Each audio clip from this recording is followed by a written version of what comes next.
Okay, last one, alhamdulillah. How can I get my wife to take hijab serious?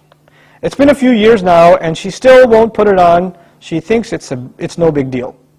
Don't tell her about hijab. Stop talking to her about hijab altogether. What you do is you talk to her, or actually you don't talk to her, because what happens oftentimes is the people least effective with da'wah are members of the family.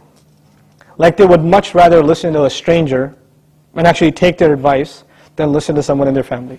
It's much harder for me to give da'wah to my own cousins, because it's just Nouman again, he's talking, it's something on YouTube or something, right? Because I'm just a guy from home. No big deal, right? So this is actually a problem for speakers too. They can give da'wah to the world, but guess what? They got to get somebody else's tape and somebody else's CD to put in the car when they're driving. I want to hear you, I hear you enough. Right? This happens. This even happened to Abu Hanifa rahimahullah. The whole city of Baghdad is coming to him to ask questions. His mother says, you don't know anything. I'm going somewhere else to find out what the answer is. And where she used to go for the answer, that guy was a student of Abu Hanifa.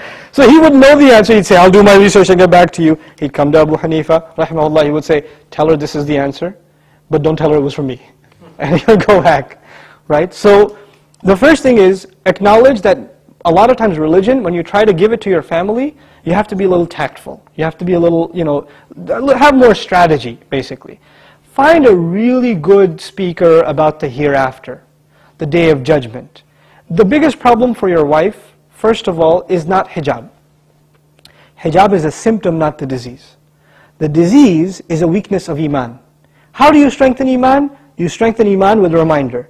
What's the most powerful reminder? Quran. If you look at the ayat of reminder in the Quran, what are they always talking about? The hereafter and the destruction of the people in the past. This is the powerful reminder. People that didn't listen, look at what happened to them, look at what's going to happen to them, right? So, for example, a series on the hereafter, right? Somebody giving a really powerful khutbah on, how human beings have to struggle for salvation. A powerful reminder from Quran. If you make that a culture in the family, where every day, 15, 20 minutes, we're going to listen to something from the Quran in a powerful way. Right? There's plenty of speakers and resources available nowadays that you can listen to. Like, the Al-Laki series on the hereafter is great, I think. And I know people that got off their mortgages after listening to that CD. They got out of riba. It was that powerful. So, take advantage of those kinds of resources and understand that you are not always the best means of da'wah to certain people. Certain people need to hear it from somewhere else. And, we can't make da'wah to everyone. There are some people we have an effect with, some people we're completely useless with. Right? So everybody has their audience. So inshallah ta'ala, that hopefully helps you with the situation of your spouse. And last thing I should say about that, my gut feeling is her problem isn't intellectual. Meaning it's not like she's not convinced it's important.